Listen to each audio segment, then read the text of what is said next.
começou. Vai Não, começar já começou. Boa tarde, pessoal. A gente está começando mais um. Tá bom. Eu sou o âncora, ele é o barquinho, o Ziel é a vela do barco aqui. Assim. Velho, né? E o motorzinho é o Daniel Choi, que está lá do outro lado da sala. Boa tarde, você que está aí ligado agora no Papo na Rede. A gente está começando essa semana tratando sobre a temática desse programa. Na realidade, a gente vai falar um pouco, porque é impossível falar o suficiente, dada a história e a magnitude da obra e da influência do Robson Cavalcante na Igreja Brasileira, mas a gente, por conta do que aconteceu domingo passado, uma tragédia do ponto de vista pessoal e familiar, mas também uma tragédia e um luto para a Igreja de Jesus no Brasil, a morte de Dom Robson Cavalcante com a sua esposa em Olinda, sua esposa Miriam, né? Então, essa quinta-feira a gente ia fazer a nossa conversa com o Carlos Alberto Bezerra, que não pôde, por conta de trabalhos que ele está desenvolvendo na Assembleia, e aí a gente conseguiu um contato com o Ziel, que está aqui com a gente. Faz tempo que a gente queria trazer o Ziel aqui, e aí ele estava aqui na PUC, aqui pertinho, aqui em São Paulo, aqui em Perdizes, e conseguiu dar essa esticada. Então a gente hoje queria conversar um pouco. Eu e o Carlos Brigantin. Fala, breve. Na verdade, nós vamos falar do Robson Cavalcante, utilizando o Ziel como interlocutor e também como historiador, mas ter o Ziel aqui entre nós é de um significado extraordinário. De fato, faz tempo que a gente estava querendo que você estivesse, mas queríamos que você estivesse aqui para falar de você e de toda a sua caminhada de ABU e de tantas outras frentes nas quais você está. Mas quis Deus, né, certamente, que você estivesse perto e que coincidisse, aliás, é uma lamentável coincidência, mas de tê-lo aqui para que a gente pudesse fazer, na verdade, uma homenagem. Eu, na verdade, desde segunda-feira de manhã, quando a notícia me chegou, que eu entrei num processo de entristecimento grave até, né? Meio de silêncio mesmo, do tipo que há de ser daqui para frente. Não é? E aí a gente começou a digerir, conversa com um, com outro, até agora na hora do almoço estamos conversando, enfim. E este programa, esse encontro, e com você especialmente, tem essa coisa de trazer à memória o que foi, o que é e o que continuará sendo para nós o pensamento do Robson Cavalcante. E o que a gente estava aqui conversando, assim, nós podemos dizer, Ziel, não dá para apresentar você, né? Quem é o Ziel, mas quem está nos vendo aqui, nos ouvindo, certamente sabe um pouco do Ziel e poderá saber mais. É só botar o nome dele lá no Google, você vai ver quem é o Ziel. Né? Mas assim, dá para dizermos, ou é exagero dizer, né, que nós tivemos uma igreja evangélica antes de Robson Cavalcante e depois de Robson Cavalcante, pensando nele ainda vivo e a obra dele. Dá para a gente dizer assim, tal, no meu modo de entender, a importância dele? Eu acho que, se não podemos ser tão radicais a esse ponto, pelo menos eu posso dizer que Robson foi um dos pilares importantes desse processo da redescoberta da cidadania por parte da igreja.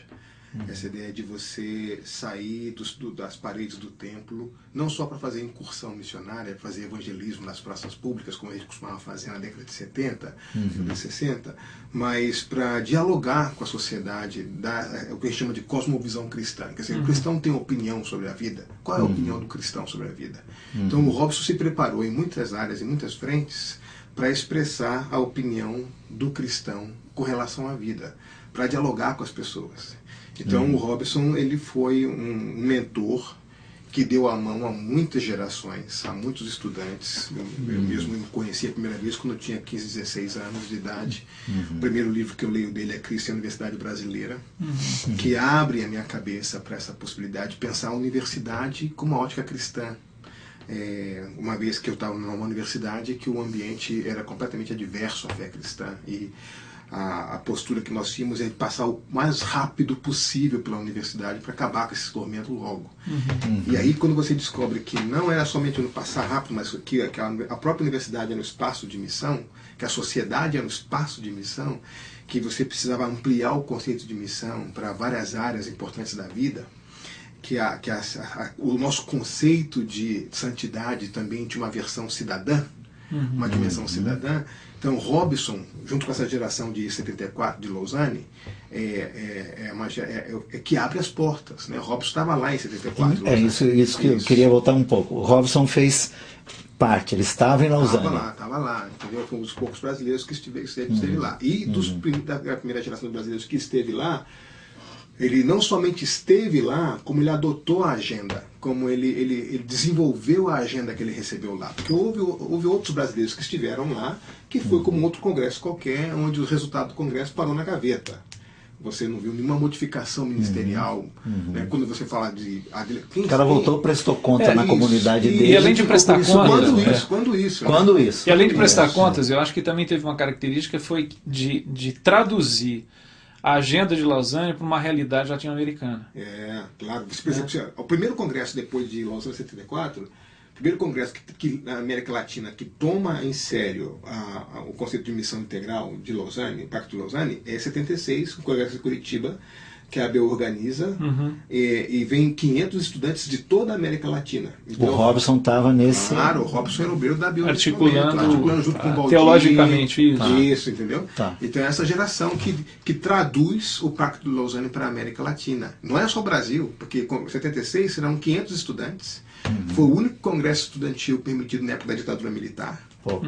Entendeu? Esse congresso só saiu horas antes, porque o Valdir tinha que ficar no doicode lá, dando minuto por minuto. Não dava para fazer uma agenda muito antecipada, né, que era totalmente vigiada. Né? E aí, no congresso 76, você traduz para a América Latina, para a missiologia juvenil no primeiro momento, esse conceito de Lausanne. E aí então o pacto vai ganhando raízes mais profundas na América Latina. O Robson teve diretamente ligado ao CBE 82. Teve todos os processos. De 72 em diante, tudo que de importante aconteceu na igreja brasileira, o Robson estava envolvido de alguma forma. Entendi. Né? Então, e como é que ele fazia isso estando ligado, como sempre esteve, a uma igreja tradicional, com uma característica conservadora? Não sei se eu posso dizer isso, mas muito mais de direita do que de esquerda, vamos dizer assim, ou não? Então, Robson, a formação dele é uma formação cidadã, né? Ele vem de família de políticos, de pessoas que não eram cristãs. Então, o Robson cresceu num lar acostumado a debater os temas nacionais. Então a gente não pode tirar o Robson do seu contexto de formação. Ele veio de uma família de classe média alta, no Alagoas, com parentes políticos, deputados, e família bem formada, em termos educacionais. Então o pai muito envolvido na política. Então o Robson é um cara que cresceu articulando essas coisas. A fé cristã vem para ele um pouco tempo depois. Certo. E aí ele, quando se converte, ele passa a olhar para a vida com esse olhar cristão, mas para a mesma vida que ele via antes. Então ele consegue articular bem essa... Ele não tinha medo dos temas da sociedade, porque os cristãos daquela época, sociedade era um medo.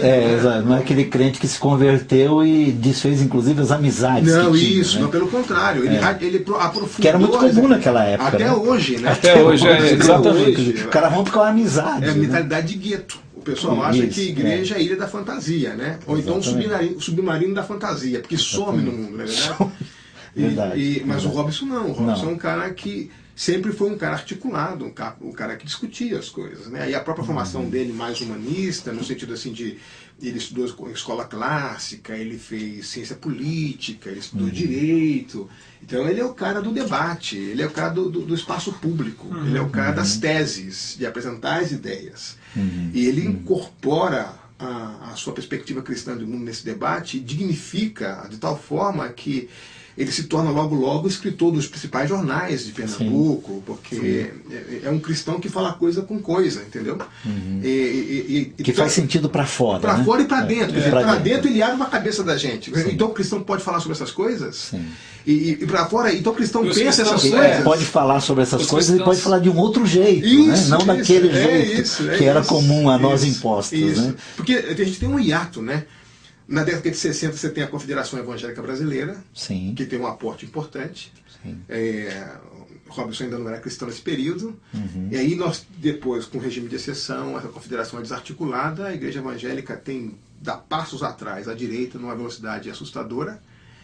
E aí na década de 70 que a gente começa a articular. Agora, o que acontece na ciência política, por exemplo? A sociologia da religião dessa década de 70 é basicamente feita por protestantes, ex-protestantes raivosos com relação à igreja, pessoas que o humanismo dissolveu a fé deles. Certo. Aí você vê um cientista político que ora, que faz jejum, que evangeliza na praça. E você diz, mas como é que pode um negócio desse? Que bicho raro é esse? Que acredita na autoridade da escritura. Da escritura. Que bicho raro é esse, entendeu? Porque até então, o que as pessoas viam é que o destino político da igreja está definido. Se você é cristão conservador, você tem que ser de direita necessariamente. Então, e se você começa a se envolver com questões sociais, se integrar com essa sociedade, a sua fé vai embora e você vai virar um mero militante político. Aí você que é historiador e conhece o Robson, quer dizer, quando ele se converte, ele já vai para uma igreja com essa característica de direita, por exemplo. E ele vai para uma igreja batista no primeiro momento, né? Então, ele tem uma experiência de conversão primeiro lá na escola presbiteriana. Ele faz um tour interessante, inclusive, nessa questão. Ele passa por tudo. Passa, exatamente. Então ele começa tem uma conversão na escola presbiteriana, depois tem uma militância na igreja batista, depois se torna luterano, e de luterano se torna anglicano. Anglicano. Isso. Tá. E aí, nesse meio anglicano, e eu não poderia dizer porque eu não conheço tanto, você conhece mais até, ele sofreu pressões internas naquilo que eram seus posicionamentos mais voltados para a missão integral, que hoje a gente sabe que é missão integral. Então é muito interessante, porque o Robson, quando se torna anglicano, ele começa a meio que em tom de brincadeira, que era muito característico dele, dizer assim, eu sou vocês amanhã. Ele tinha um ótimo humor. Então o que acontece? Ele começa no bom sentido, a apresentar o projeto de igreja para o Brasil, no qual ele acreditava que a igreja anglicana conciliava em si uma série de características que eram importantes para a fé do latino, do brasileiro. Então, a questão, por exemplo, da simbologia, essa dimensão simbólica da igreja, que está na alma do brasileiro, mas que na igreja protestante nós ficamos completamente iconográficos, nós perdemos essa dimensão. Então o Robson, ele via ali o melhor da tradição universal da igreja. Então isso era uma coisa, você está dizendo que isso foi uma coisa deliberada da parte dele. Claro. Por exemplo, hoje o arcebispo da igreja anglicana, Dom Maurício, foi obreiro com a gente na ABU. Maurício era seminarista presbiteriano em Recife. Quem o leva para a igreja anglicana é o Robson. Gustavo Gilson, que é diretor do seminário anglicano, foi estudante com a gente na ABU. Então, vários, hoje, pastores na igreja anglicana, que não eram da igreja anglicana, o Maurício veio da igreja presbiteriana, o Gustavo Gilson veio da igreja Assembleia de Deus, foram para a igreja anglicana, entendeu? Zé, me corrija se eu estiver errado, mas a impressão que quando o Brega pergunta assim, que parece que à medida que o Robson vai para a igreja anglicana, que é uma igreja litúrgica, ela tem os elementos simbólicos muito claros, mas me parece que em relação às demais igrejas evangélicas de tradição, por exemplo, presbiteriana, batista e tudo mais, ela se articula muito melhor com a cultura, com as questões da sua própria teologia, enfim. Não me parece ser uma igreja conservadora nesse aspecto. Que teria ela tem elementos, eu acho que por conta do visual, até da arquitetura e tudo mais, que criaria dificuldades. Ela era uma boa plataforma para o Robson. Eu acho que sim. Eu não sei, eu acho que depois do advento da Assembleia de Deus, eu acho que nenhuma igreja no Brasil articula melhor com a cultura do que a Assembleia de Deus, assim, nem que seja por negação. Nem que seja por negação, mas a mais próxima é aquele negócio, né? A teologia da libertação escolheu os pobres e os pobres escolheram a Assembleia de Deus, tá entendendo? Então, eu acho que, de alguma forma, nem que seja negando o fenômeno popular das Assembleias de Deus, as igrejas pentecostais tradicionais, articularam muito bem com a... Então, eu acho que a igreja anglicana, ela articula bem para esse cenário, por exemplo, esse marco de referência católico. Então é muito mais fácil se tornar um ex-católico anglicano do que se tornar um ex-católico, por exemplo, Assembleia de Deus ou Batista. Sim, porque você você perde um pouco a linguagem, você perde um pouco a gramática. A forma como você vive, a gramática da sua religião no contexto católico, você vai encontrar muito mais proximidade no contexto anglicano. Sim, Aliás, até uma brincadeira que o Robson fazia sobre isso, né, ele dizia o seguinte, que a igreja anglicana é a mais católica das protestantes. Isso.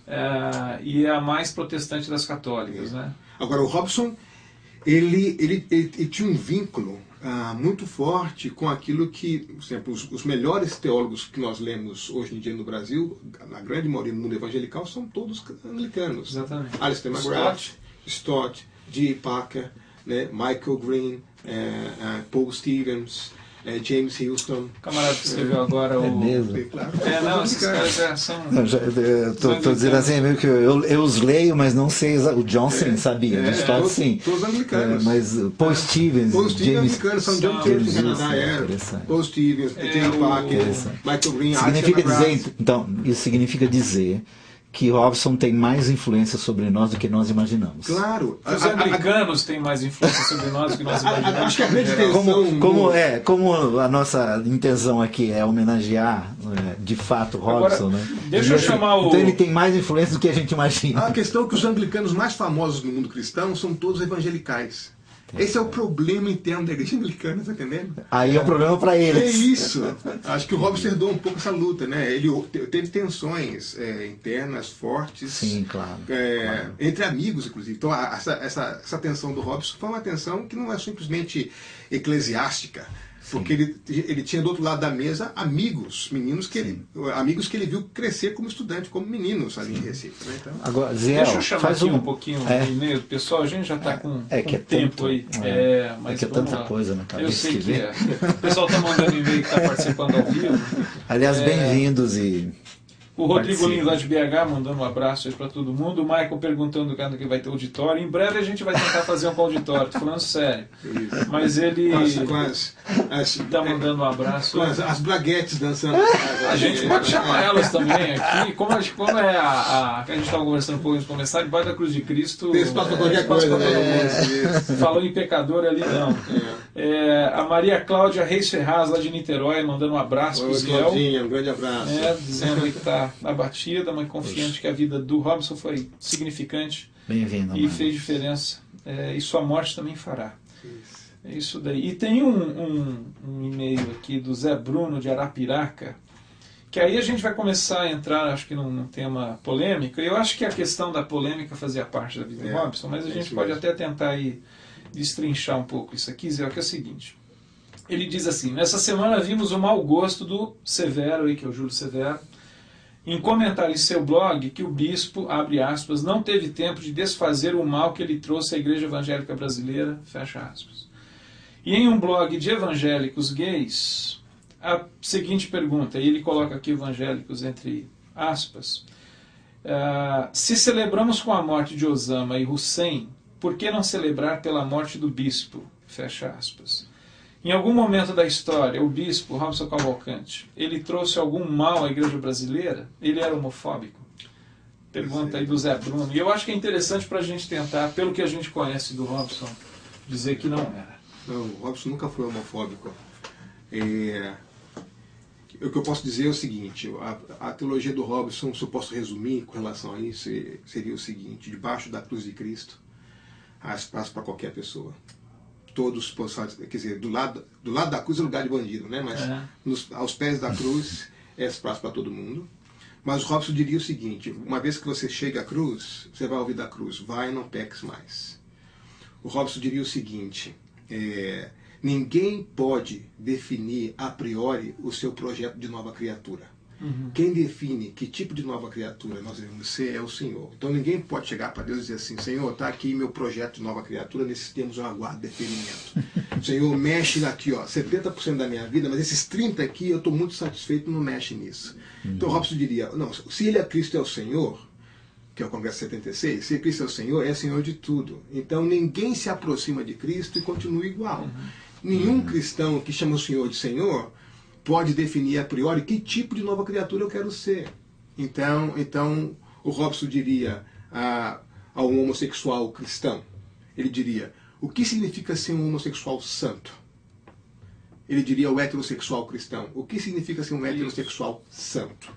Então, tanto hétero como diria, como homem, há outras questões, é o que eu imagino que isso aqui qualquer diria um outra, profissional, um pai, um aluno, um trabalhador, um pastor. O Robson, por exemplo, não ia satanizar ninguém por ter uma orientação homossexual.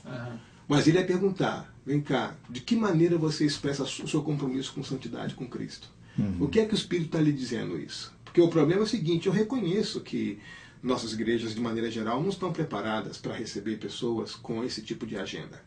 As pessoas que estão aí com essa luta ou com essa condição, vamos dizer assim. Mas elas também são chamadas à santidade. Então, assim como a igreja é chamada à santidade. Então, uma igreja que diga o seguinte, nós aqui já sabemos qual é o projeto de Nova Criatura que Deus quer para a gente. A Nova Criatura é o seguinte, ele mexe em toda a nossa vida, mas nessa área da nossa vida ele não mexe. Essa igreja não entendeu o que é essa nova criatura. Não entendeu quem é Senhor e quem não é. Né? Então eu pergunto, por exemplo, qual é a homossexualidade no primeiro século? Era o padrão, não era uma coisa acidental. Isso. Era o padrão no primeiro século. No mundo grego, romano, alguns consideravam como a maior expressão de amor que podia haver. E você não vê nenhum texto da Bíblia, em nenhum lugar, dizendo assim, ok, homens, cuidem das suas esposas, amem seus maridos, uniões homossexuais, vivam em santidade de vocês. Você não vê nenhum texto disso, em nenhum lugar da Bíblia. Então, se força. Os apóstolos enfrentaram essa situação. Jesus enfrentou essa situação. Não era uma questão incomum, só que o apelo sempre foi para a santidade, sempre foi para a novidade de vida, sempre foi para a graça de Deus. Parece-me que quando o Robson escreveu sobre sexualidade, ele escreveu a respeito de toda a complexidade que existe sobre o tema e as implicações todas no que você está dizendo. Quando se pega tudo isso e se coloca aos pés da cruz. Quer dizer, como é que se encara as taras todas que nós guardamos dentro de nós mesmos. E mais, o Robson era o cara do debate. Por exemplo, quando o Robson publica no Brasil, ele é o primeiro autor brasileiro que trabalha a questão da sexualidade em termos de livro, uma vez chamada Sexo. Sim. A gente na BU publicou esse livro, porque nós acreditávamos que era o debate necessário. Era necessário. Né? Claro. Mas quando o Robson publicou outro livro sobre sexualidade, nós não concordamos com tudo que ele escreveu, mas nunca deixamos de ser amigo. O Robson sempre participou de todos os eventos da BU. Nós sabíamos a opinião dele com relação a algumas coisas, ele sabia a nossa opinião com algumas coisas, e disse, Robson, tudo bem, você é fabuloso, nosso amigo, mas a gente não vai publicar esse livro, cara. Porque a gente não acredita nessas coisas. Isso é um debate entre a gente não acredita nessas coisas. Mas tudo bem, não houve nenhum problema, está entendendo? Nesse tipo de manter o debate, entendeu? Então, a gente não perdeu a amizade porque pensa diferente. Robson continuou sendo convidado para todos os eventos da ABU. O espaço estava garantido, nós gostávamos de ter o Robson. O Robson sempre trouxe um aporte fabuloso para a gente. Homofóbico é uma acusação indevida, inadequada, de alguém que não conheceu o Robson. E para um homem que era justamente, de alguém que não conheceu, inclusive, minimamente. Até por saber do como ele se entregava a debates e dispostos à mudança, inclusive. Acusar o Robson homofóbico é o seguinte, ele quer simplesmente apagar a memória e o aporte de uma pessoa, e não quer dizer a real razão porque ele não quer... Não, e a impressão que eu tenho que às vezes que quem usa esse tipo de abordagens é o camarada que em si, no seu posicionamento em defesa da sua ideia, ele sim é um fundamentalista. Porque eu acho que a questão é a seguinte, quando o Robson ele se posicionava em relação, do ponto de vista teológico e pastoral, na questão da homossexualidade, ele era claro na maneira como ele entendia e cria. E de maneira alguma incitava qualquer tipo de ação muito menos violenta em relação ao homossexual. Né? Quer dizer, chamá-lo de homofóbico, eu acho que é a partir de um ponto de vista de que, do cara que está agindo assim, chamando de homofóbico, é o camarada que no seu posicionamento é fundamentalista e acha que ele precisa, sabe essa ideia, precisamos calar a boca. Não, como calar a boca? Vamos estar abertos ao diálogo. O Talibã gosta. E como qualquer e você tem o Talibã gospel, tanto quanto você também tem o Talibã homossexual, que é um militante fundamentalista do homossexualismo. Que agora, acha assim, que quando você se posiciona, ele já te coloca um carinho em você homofóbico. Não, peraí. Então essas pessoas, eu acho que isso é um problema emocional, são pessoas que não amadurecem para viver no mundo plural. O que eu quero dizer com o mundo plural? A Bíblia não é tolerante. A Bíblia, por exemplo, não tolera o pecado. O Espírito Santo tem ciúme da gente. O Espírito Santo, por exemplo, não tolera pecado na gente. A Bíblia é muito clara. Olha, cuidado com os nicolaítas aí, os balaitas. A Bíblia não tolera pecado. Então, essa tolerância inclusiva, no sentido de que compromete a vida de santidade, a Bíblia não aceita isso. Porque é uma questão muito simples. O pecado sempre produz morte. O pecado, o resultado dele é sempre morte. Qualquer tipo de morte, entendeu? E Deus é vida. Então, eu costumo dizer que santidade é a preservação da vida.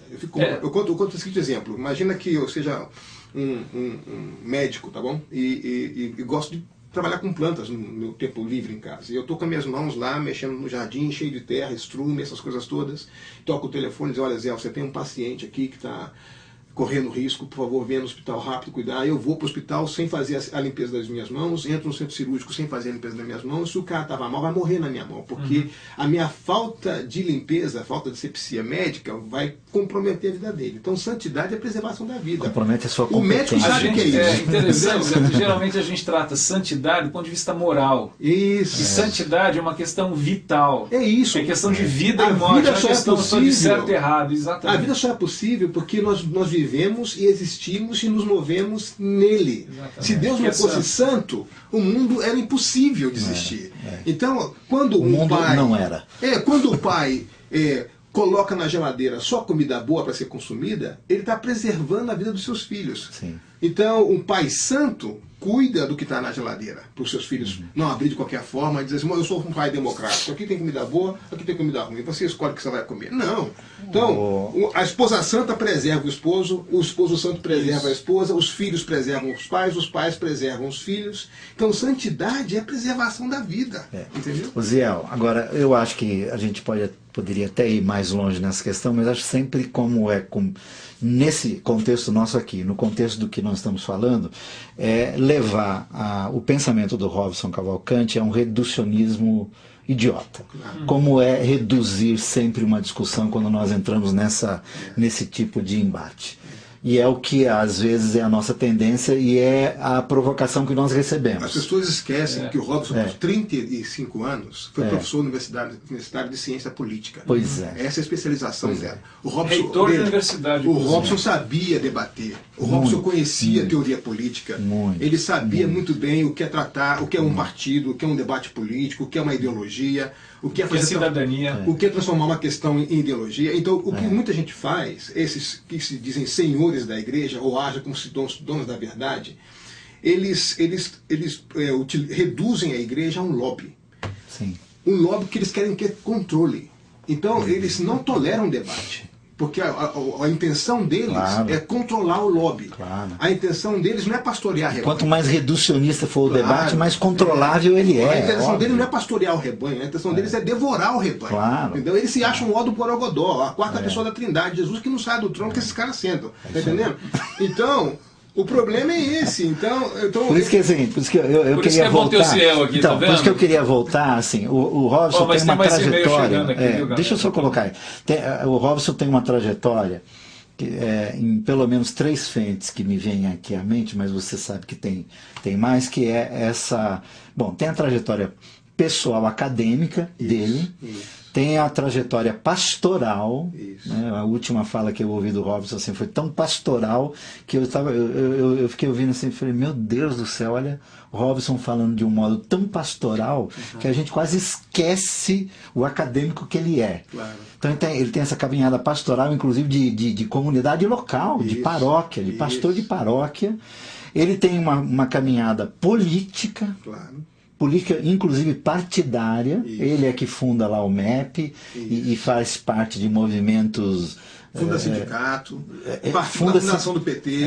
Exatamente. Então, assim, eu queria, você, aí usando a sua capacidade de historiador, trazer para nós, trazer à vida, na verdade, né? Essa trajetória de 3, 4 frentes em que o Robson, dos anos 70 para cá, esteve de cabeça em tudo.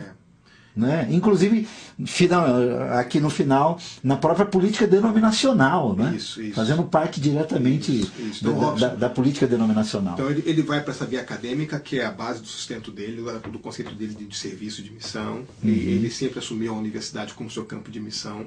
Era muito mais do que simplesmente o ganha-pão. Tem essa questão da vida como escritor, para dentro e para fora do mundo evangélico. Ele é membro da Academia Brasileira de Letras lá de Recife. Ele tem essa questão da política eclesiástica, de alguém antenado no mundo inteiro, o que está acontecendo na igreja no mundo, no Brasil. Acontecendo e interferindo, né? Ele não era um espectador da história. Ele dá aportes por meio dos seus textos, por meio das suas participações, das suas palestras. Ele é o tipo de cara que está, numa hora ele está em Uppsala, na outra hora ele está no interior de Manaus, fazendo batismo, entendeu? Então ele estava no outro lado do mundo. É um teólogo de pés empoeirados, né? Completamente, entendeu? O cara que ele passava a noite dormindo em banco de aeroporto para poder atender alguma situação. Então é alguém que acolhia na sua casa, morou na mesma casa a vida inteira, entendeu? Não deixou nunca o Nordeste. Ele nunca quis deixar o Nordeste, porque... E essa caminhada política, quando ele se mete nesse... Quando ele funda o movimento evangélico progressista. Então, antes disso, ele vai participar, na década de 70, ele tenta fundar o que ele chamou de MCDC, Movimento Cristão Democrático de Centro. Que era na época do bipartidarismo, era um espaço... Ele cria um espaço para poder pensar a política. Então ali nasce o que depois o MEP, o Evangelho para a Justiça, herda essa vertente aí, do Movimento Cristão Democrático de Centro, MCDC. Nessa mesma época também ele é candidato, enfim, e aí ele vai... ele chega a exercer um mandato?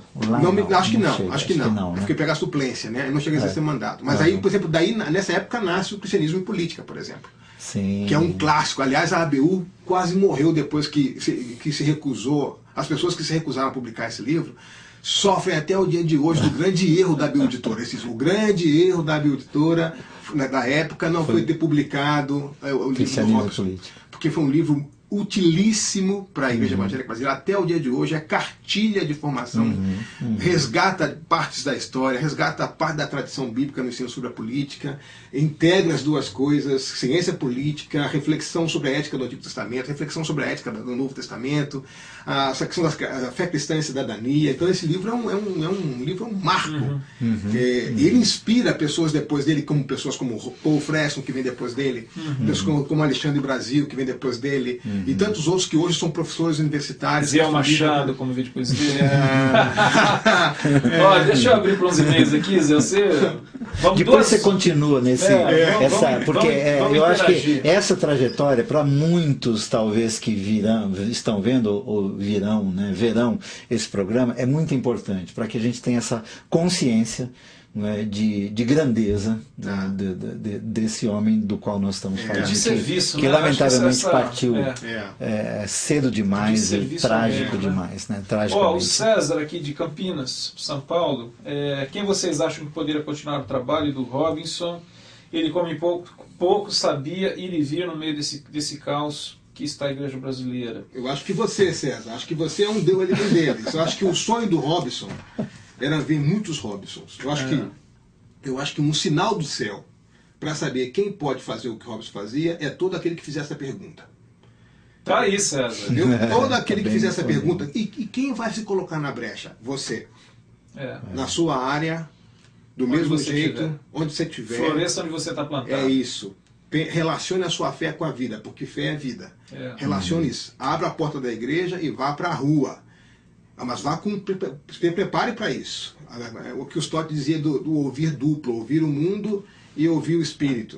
Então saia para isso. Eu acho que todos os cristãos que estão preocupados com quem vai suceder o Robinson não era um faraó, não era um Tutankhamon, é um servo que se respondeu, que orou da seguinte forma: Senhor, eis-me aqui, estão aqui os meus recursos, usa.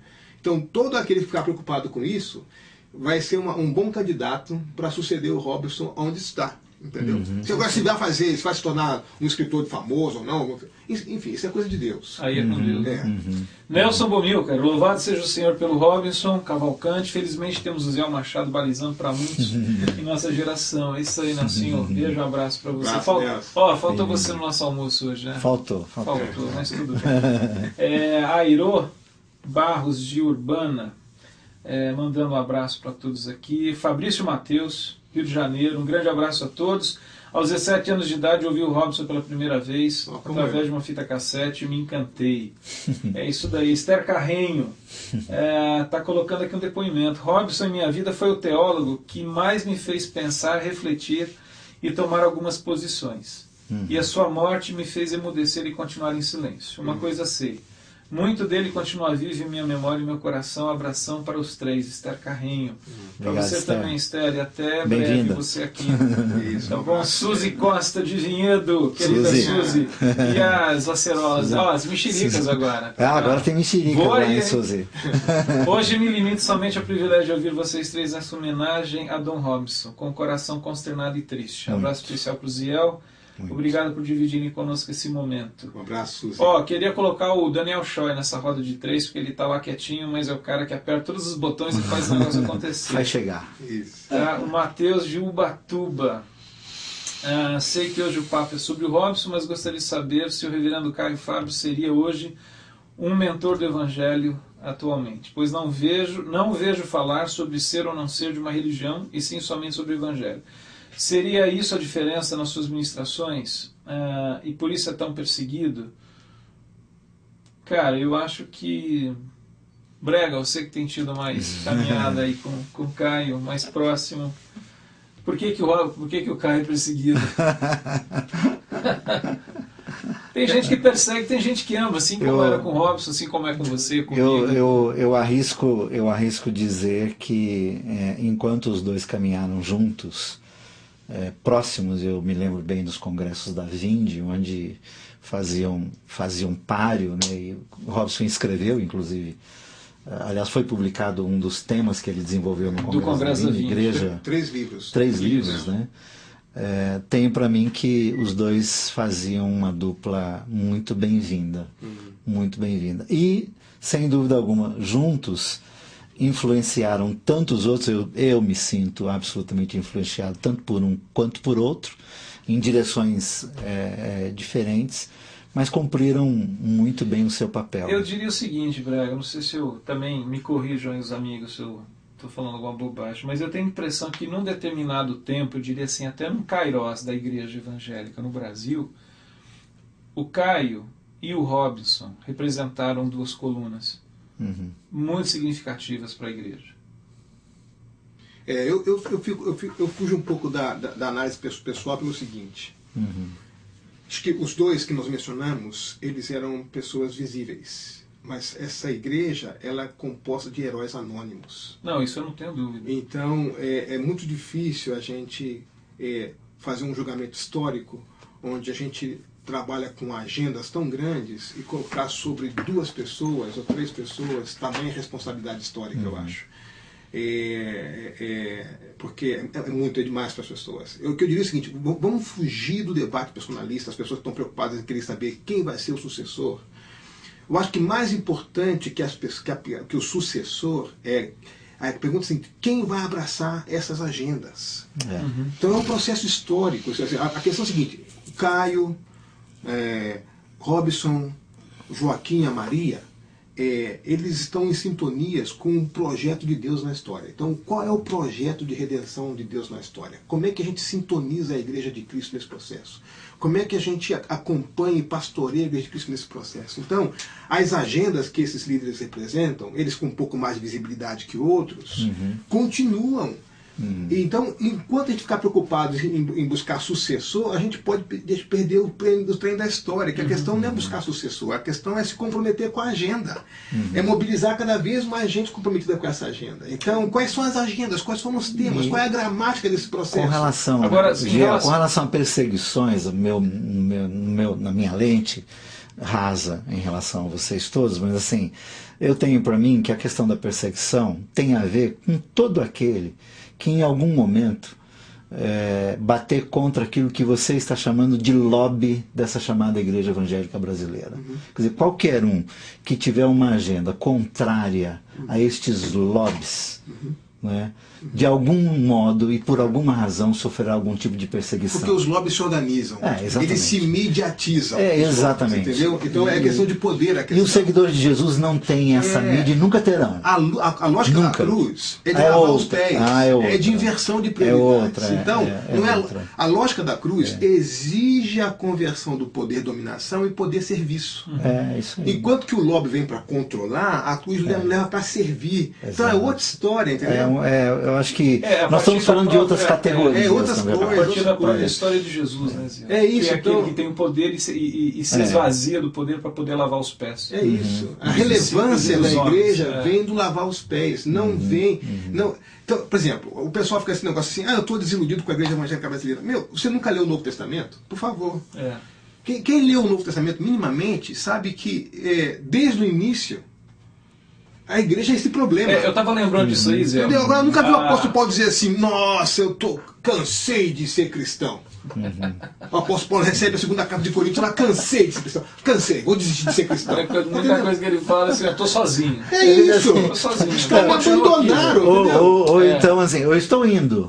Isso. Estou indo. Você pega as 7 cartas do Apocalipse, com exceção de Filadélfia, é tudo lasca, tudo tranqueira. E outra, né? Perseguição, ser ferido e morto faz parte do processo. Faz parte do mesmo. Não reclame. E essa questão... Não procura sofrimento, não. Ele vem sozinho na tua volta. Essa questão mercantilista que a gente fala muito hoje, Zé, né? Eu estava lembrando ontem, justamente na primeira carta de primeiro capítulo de Filipenses. Quer dizer, quando Paulo trata da questão lá daqueles que estão ganhando dinheiro com a pregação do Evangelho, isso no primeiro século Paulo faz citação, a única diferença é que os caras não tinham rede de TV e não tinha internet, como a gente tem aqui inclusive. Se bem que aqui ninguém está ganhando. 150 anos depois, lá o Didaquê diz assim: olha, se um apóstolo chegar na sua casa e pedir dinheiro, ele é falso apóstolo. Está no Didaquê. Isso aí. Se ele ficar um dia, recebe ele. Se ele ficar 2 dias, bota ele para fora, porque ele é falso. Ele tá se. Entendeu? Ele tá... hoje ele entra na sua casa através da TV. Não é verdade? Entra e fica. Aliás, ajude São Ziel dentro das casinhas no céu. É bom fazer logo. Legal. Ronaldo Perini, um abraço para você, amigo. Tá aqui. Abraço, Ronaldo. Abraço. Alguém está perguntando aqui, eu não vi, tem os desenhos que estão chegando, mas como que fica, Zé, a questão. E aí eu acho que assim, levando em consideração a vida e a participação do Robson nesse tema e independente, como é que você hoje vê o chamado movimento de missão integral na igreja? Como eu queria juntar essa questão, porque eu sei que um dos últimos momentos do Robson em termos de envolvimento com movimentos, né, foi na possível organização da Aliança Evangélica Brasileira.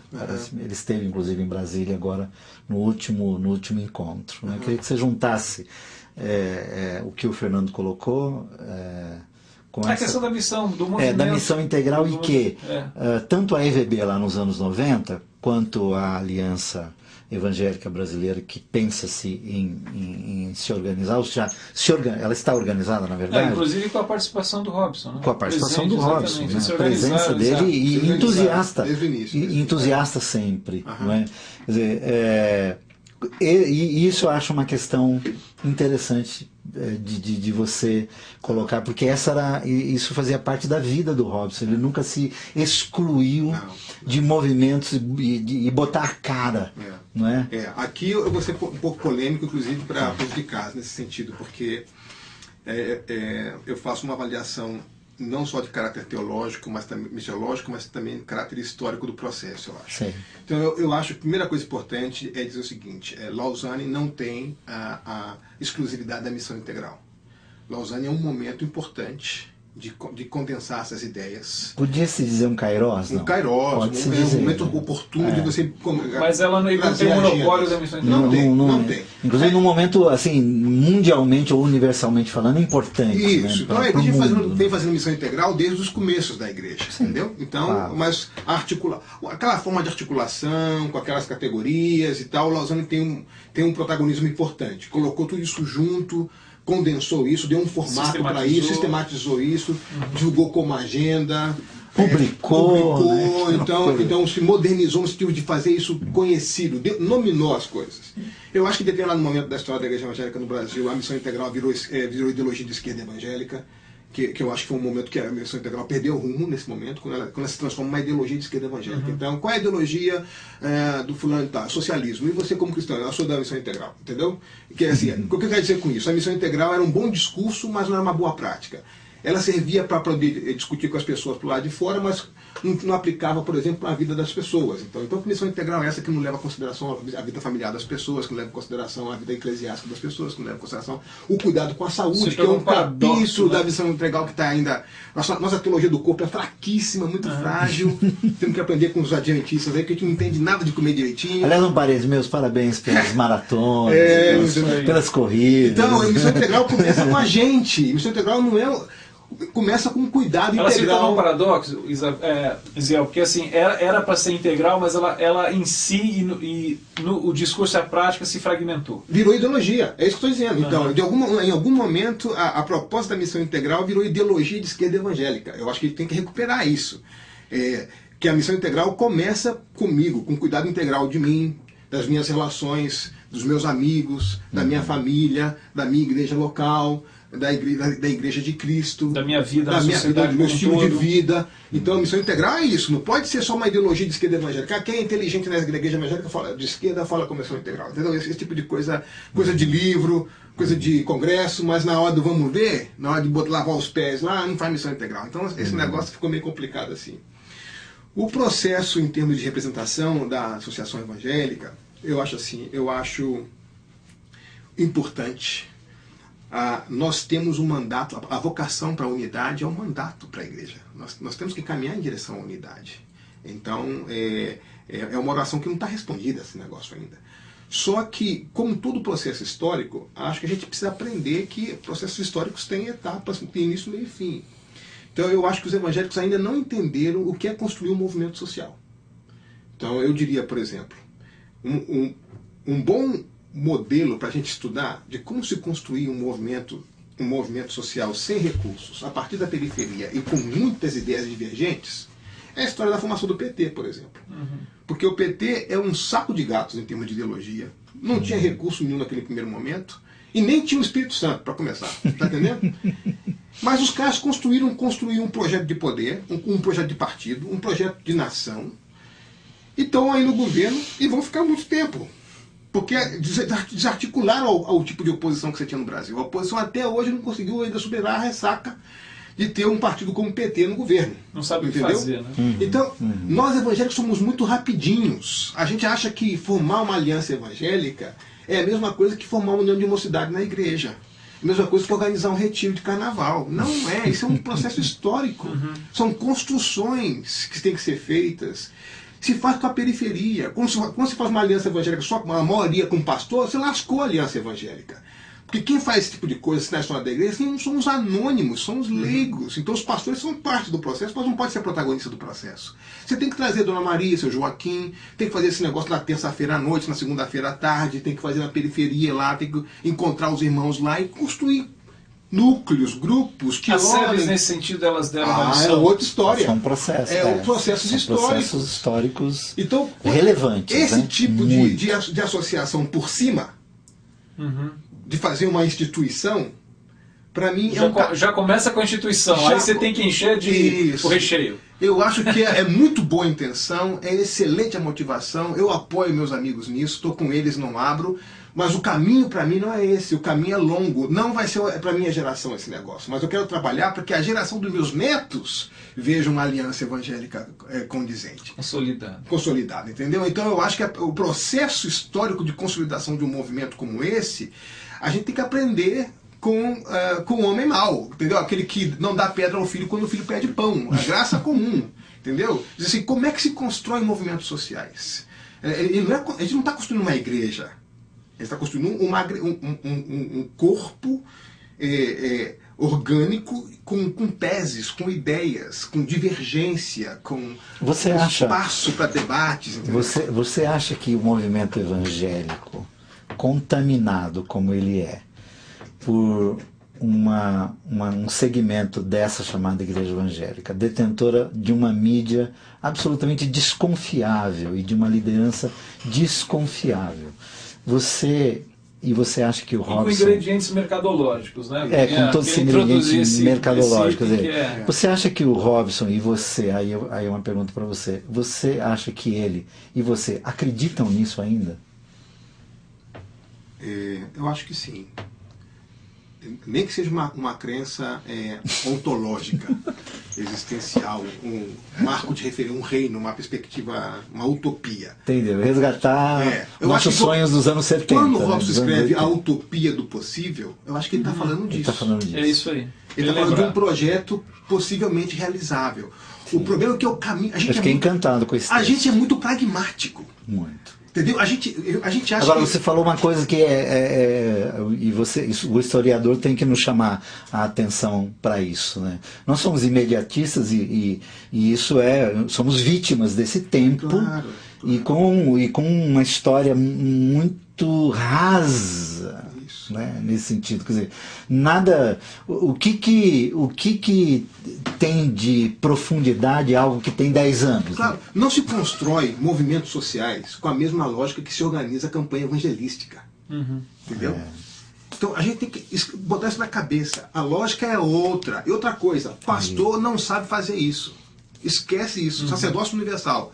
A gente tem um montão de cientistas políticos, a gente tem assistentes sociais, a gente tem pedagogos, a gente tem psicólogos, a gente tem engenheiros, a gente tem um montão de gente que não são convocadas para esses processos. Que são mais capazes do que os pastores para organizar esse tipo de coisa. Tem que pastorear a ovelha, né? É isso, rapaz, entendeu? Então... Ó, deixa eu ler aqui. E outra coisa, eu acho que está na hora de a gente acabar esse papo. O Ziel se comprometer a vir aqui, porque a gente já está começando a... Enquanto está muito casado com o Robson Cavalcante, missão integral, cara, mas a gente está indo no papo que eu falo assim, Dani, vamos para mais uma hora. Esse tempo... Não, eu acho que esse é uma temática vai ser necessário, que a gente tem depois com calma e agora que você está aqui pertinho... Agora que você está aposentado. Ó, Marcelo Madeira mandando um abraço. Um abração, aqui. Marcelo. A Regina. Grande irmão. Grande irmão cara de pau, Marcelo Madeira. Walt, é isso mesmo. De Schwarzenburg, Berna, Suíça. Opa. Gostaria de mandar um grande abraço para vocês aqui da Suíça, apesar da partida do Don Robson. Tenho certeza que outros como vocês poderão continuar levando a voz e fazer o nosso coração perturbar diante das coisas que muitas das vezes nós como cristãos fingimos não ver e ouvir. Também me incluo nesse meio. Eu acho que isso aí, Regina, é o que o Ziel acabou de lembrar a gente. É cada um, né, Zé? Isso. Cada um de nós. O Tarek, o Show de Goiânia, mandando um abraço, dizendo pra gente ser subversivo do reino de Deus nesse mundo. Maicon Souza mandou mais um recado. E tem o Cláudio Fonseca também, lá do ABC Paulista. Claudião, gente boa. Dizendo que ele ouviu uma palestra, me chamou a atenção o tema da palestra do Robson. Ele ouviu já isso há muito tempo, mas eu acho que sintetiza bem uma das questões do coração do Robson, né? Crentes, as ruas os chamam. É isso. Era o tema da palestra. Vamos começar a fechar aqui. Vamos ver, Ziel, vamos assim, para aquilo que é mais dolorido, né? Qual a sua interpretação do acontecido? Quer dizer, nós acordamos segunda-feira pela manhã, não sei se você foi acordado mais cedo, não é? Eu fui dormir, eu fiquei assistindo o Oscar no domingo, que eu gosto, né? Fui dormir às 2 horas da manhã, não vi noticiário algum, enfim, acordei na segunda-feira e haviam chamadas na página do meu Facebook se eu estava sabendo da notícia, e eu fui tomado assim, de uma tristeza e de um assim, tomara não seja uma coisa dessa. E aí conversei com um amigo lá de Alagoas, que estava online, e ele confirmou, foi aluno do Robson, enfim, e aí de segunda para cá, eu confesso assim, que deu vontade de pegar a agenda, né, e deixar do lado, né, eu e o Fernando conversamos um pouco, com o Ed, com outros amigos, assim, né, o Caio ontem ou terça-feira fez um programa, o Papo de Graça, só sobre o tema, falou muito sobre essa coisa do destaque que a imprensa deu no sentido de ter sido um filho adotivo, que coloca um estigma sobre a adoção, que é absolutamente desnecessária num momento como esse. E o problema não é a adoção. Não é a adoção. Mas o fato é, nós estamos ainda a horas de uma tragédia, assim, das que a gente não quer ouvir de ninguém, né? E quando se ouve de alguém tão próximo como o Robson, a gente fica sem chão, sem fala, né? Não, eu ainda estou reagindo o meu diário está ainda anotando as coisas, as percepções e a morte não deve ser surpresa na nossa jornada, né? Não. Acho que a gente deve viver cada dia considerando como um privilégio, um dom de Deus, e viver de tal forma que como se fosse o nosso último dia, né? Então, eu acho que a morte do Robson surpreende a gente, mas não chega a ser uma possibilidade, como todos nós, né? Podemos morrer. Acho que para mim o mais trágico também foi a maneira como ele morreu, né? Eu fiquei imaginando o Robson como pai de alguns filhos adotivos que demandam do coração do pai muito mais amor para acolher. Então eu posso imaginar a cena do Robson. O que na minha cabeça fico o tempo todo pensando, o Robson numa situação onde ele vê o filho, o Dudu, que assim era chamado, o Dudu, assim ele é chamado, né? Vindo como criança, como bebê, correr para o braço dos pais, e depois o Dudu adulto vindo aos braços dos pais, mas não mais para o abraço, mas para um abraço de morte. Quer dizer, então eu acho que o Robson nesse momento teria orado como Jesus, como qualquer pai que ama o filho teria orado. Olha, o pai perdoa, ele não sabe o que está fazendo. Quer dizer, o Dudu ele estava provavelmente sob efeito de drogas, que é uma tragédia humana incrível. Acho que a frase que eu mais gosto é do sábado, nesse sábado, que diz o seguinte, que não é cristão, né? Nunca foi agnóstico, ele diz: somente os estúpidos acreditam que as drogas é um problema de natureza policial. Ele diz, as drogas é um problema de natureza espiritual. Então, o menino está na sua agenda espiritual muito intensa. Tanto é que a consciência do que fez depois o fez tentar o suicídio. E a pergunta que a Miriam faz para ele, né? Meu filho, por que você fez isso? Então, esse meu filho, por que você fez isso? Ela chamou de meu filho, não chamou de outra coisa, né? Então, eu acho que esses segundos que, como um carro atravessa o farol e atropela a gente, ou alguém que tropeça e cai, ou alguém que leva uma bala perdida, essas fatalidades que não estão, para mim, não estão fora do controle de Deus, não estão de maneira nenhuma. Todos nós estamos submetidos a isso. O Robson sempre dizia que o problema não é a quantidade de dias que você vive, a questão é colocar a vida nos seus dias. O Robson sempre disse isso, que a questão não é a extensão da vida, mas o sentido, o significado que a vida tem. Agora, poderia ter sido um infarto, poderia ter sido uma enfermidade ou outra, poderia ter sido um tropeção na varanda da casa, mas teve esse componente familiar trágico, né? O Robson nunca mencionou isso pra gente. Eu sou amigo do Robson desde 77. Robson, muitas vezes a gente se encontrava em alguns eventos fora. Robson, eu estou indo para os Estados Unidos visitar meu filho, eu estou lá conhecer meu neto. E o Robson nunca mencionou essa agenda difícil que o filho está lidando. Eu sempre achei que ele estava estudando nos Estados Unidos. Nunca pude imaginar alguma coisa assim. Muito reservado, preservou sempre muita família. Miriam também, que era uma campeoníssima. A Miriam, as pessoas não podem imaginar quão crente e quão generosa foi a Miriam a vida inteira.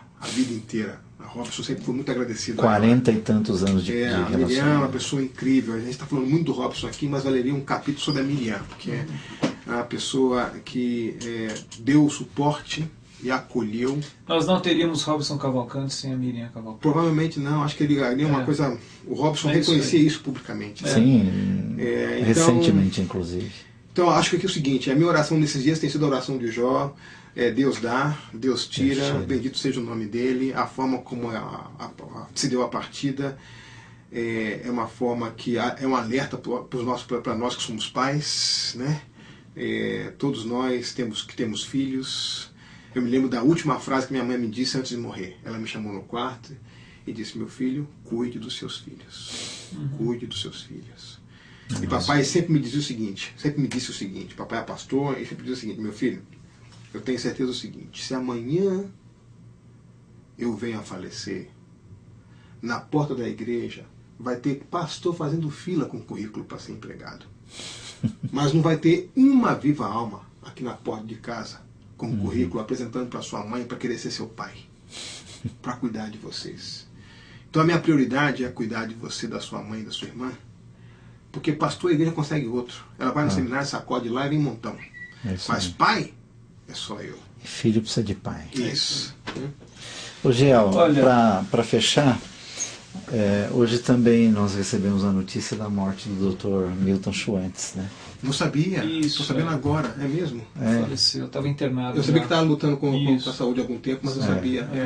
Já vinha lutando, venceu um tumor lá anos atrás, né? Isso. Mas recentemente foi acometido de outras enfermidades e hoje pela manhã. Começamos o ano com algumas. Essa semana, eu estava falando com o Greg, uma semana assim que são, de certa maneira, dois homens que nos ajudaram a uma leitura misericordiosa e humanizadora da Escritura.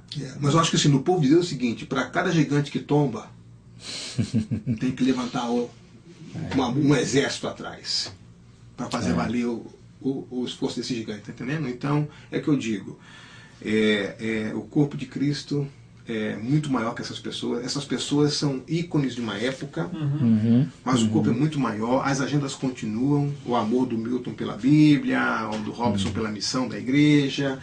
Então, eu acho que todos nós que de alguma forma fomos tocados e abençoados pelo ministério dessas pessoas, temos a responsabilidade de não tratar esse presente de maneira ligeira, irresponsável, superficial. Banal. A gente não pode banalizar o presente que Deus nos deu. Então, essas vidas não foram banais, não viveram por causas banais, e aqueles que foram tocados por essas vidas, o mínimo que pode fazer é tratar isso com a devida seriedade. E dizer: olha, eu posso não me tornar um escritor como Robson Cavalcante, mas aqui no meu lar, aqui na minha vizinhança, aqui na minha comunidade, eu vou viver o Evangelho de maneira integral, entendeu? E isso, essa faísca, né? Essas pessoas, como diz a Bíblia, né? Como João Batista, que era uma tocha que se consumia, né? E alguns se consomem com fogo por cima e por baixo, se consomem muito rápido, né? Mas é verdade. Ciel, a gente queria agradecer de coração. Imagina, o prazer foi meu. Sua participação. Uma alegria te ver, uma alegria te ver. Bom te ver mesmo. Só queria apontar um pessoal que mandou registra aí, registra aí. Rodrigo Lins, dizendo aqui: admiro a humildade do Ziel. Aí, a partir de amanhã ele vai usar a medalha de humildade, a gente vai pedir de volta. Conversa com a minha esposa, ver se eu sou humilde. Ela vai dizer se eu sou humilde ou não. Carlos Rizon de Londres aqui, mandando um abraço a todos. Obrigado, Carlos, pela sua participação. Obrigado, Fernando Guimarães. Fazendo uma pergunta que é para o próximo encontro com o Ziel, que é sobre desenvolver esse modelo participativo de igreja. E o Rodrigo Lins lembrando que o livro Cristianismo e Política é escrito pelo Robson na dedicatória para o Dudu. Mas são essas histórias da vida. Eu queria lembrar também que a revista Ultimato, onde o Robson foi o articulista por mais tempo, 27 anos, se não me engano, escrevendo inclusive muito bem na Ultimato. A Ultimato fez no site dela uma página memorial Robson que vale a pena você visitar. Tem alguns depoimentos, tem artigos, tem uma série de materiais lá que eu acho que ajudam a gente manter e multiplicar esse legado do Robson para a igreja, para a vida, enfim. Mas obrigado mais uma vez, Ziel, você que esteve caminhando com a gente. E eu queria, assim, se você viu até agora, ajuda a divulgar, porque eu acho que a gente teve uma oportunidade riquíssima com o nosso amigo Ziel aqui de rever algumas coisas da história do Robson, da igreja. É um papo que eu acho que nos ajudou a rever nossa própria caminhada com Jesus e vale a pena, então, se você viu? Ajuda a divulgar isso aí. Rever... Esse programa vai ficar disponível no Koinonia Online. A nossa caminhada com Jesus e a nossa caminhada com a comunidade de Jesus, que é o que o Zé coloca. Que é caminhar com Jesus. Que é uma comunidade de anônimos. Eu só queria deixar um desafio. Um desafio que eu acho que pode trazer saúde para a igreja nesse sentido. Que eu acho o seguinte: a debilidade do meu irmão não é playground para minha maledicência. A debilidade do meu irmão, seja qual for, é meu espaço de ministério na vida dele. E a minha debilidade é espaço de ministério na minha vida, seu espaço de ministério na minha vida. Se a gente começar a olhar para a fragilidade do meu irmão como espaço de ministério, a gente vai aprender uma linguagem da graça e da misericórdia e vai perder, vai deixar essas oportunidades de fazer alguns comentários e desviar o foco da atenção. Então nunca trate a debilidade do seu irmão, seja qual for, como parque de diversão para sua maledicência. Tire o seu sapato, porque é área santa, terreno sagrado. Ser humano é terreno sagrado. Isso. Então, se tem uma coisa que Deus fica realmente furioso, é quando o ser humano não é tratado com a dignidade de ser humano. Então, Robson foi perfeito? Claro que não. Algum de nós foi perfeito? Claro que não. E agora, eu vou ficar tripudiando naquilo que eu sei que ele não foi perfeito? De jeito nenhum. Eu tenho que tratar com reverência a debilidade dele, dizer assim, de que maneira eu posso suportar esse irmão. Então, o Robson escreveu artigos perfeitos, ele não escreveu a Bíblia, só um detalhe, ele não escreveu a Bíblia, não foi o Robson que escreveu a Bíblia, entendeu? Ele não é o 14º apóstolo, entendeu? Não foi, entendeu? Então, você vai encontrar problemas nos livros dele? Vai encontrar, né? Agora, você vai responder com problemas, bem-vindo ao clube, né? Então, não se trata de criar um mito, mas também não se trata de tripudiar qualquer possível debilidade ou fragilidade, ou seja, da ideia, da ação, de uma frase que ele disse que não foi. Enfim, né, o que a gente pode aprender com isso? Mas tratar com respeito, porque a gente vai prestar contas a Deus desse negócio. E sempre que a gente particulariza alguma coisa, a gente reduz o tema, reduz o ser humano, reduz a proposta, reduz o reino. É isso. Gente, muito obrigado, hein? Valeu. Um grande abraço para vocês, até a próxima quinta. Obrigado pela companhia até aqui. É isso daí, até mais. Tchau. Valeu. Zé, que bom, cara.